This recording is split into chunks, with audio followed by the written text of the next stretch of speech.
ତୁମେ ଯେଉଁଠି କିଛି କରିପାରିବନି ବୋଲି ଭାବିବ ସେତେବେଳେ ସବୁକିଛି ତୁମର ଦାୟିତ୍ୱ ପରମାତ୍ମାଙ୍କ ଉପରେ ଛାଡ଼ିଦେବ। ତାପରେ ଦେଖିବ ଚମତ୍କାର।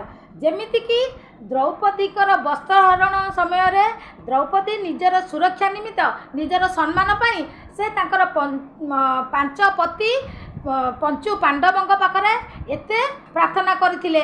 ସଭାରେ ଗୁରୁ ଦ୍ରୋଣାଚାର୍ଯ୍ୟ କୃପାଚାର୍ଯ୍ୟ ସମେତ ଯେତେ ସଭାରେ ଉପସ୍ଥିତ ଥିଲେ କେହି ତାଙ୍କର ସମ୍ମାନ ରକ୍ଷା କରିପାରିନଥିଲେ। ସିଏ ଯେତେବେଳେ ତାଙ୍କ ଦୁଇ ହାତ ଉପରକୁ ଟେକି ଶ୍ରୀକୃଷ୍ଣଙ୍କୁ ସମର୍ପଣ ହୋଇଥିଲେ ଏବଂ ପ୍ରାର୍ଥନା କରିଥିଲେ, ହେ କହ୍ନେୟା, ହେ କୃଷ୍ଣ, ହେ ସଖା, ମୋର ସମ୍ମାନ ତୁମେ ରକ୍ଷା କର, ସେତେବେଳେ ଶ୍ରୀକୃଷ୍ଣ ତତ୍କ୍ଷଣାତ ସଙ୍ଗେ ସଙ୍ଗେ ତାଙ୍କର ସମ୍ମାନକୁ ରକ୍ଷା କରିଥିଲେ।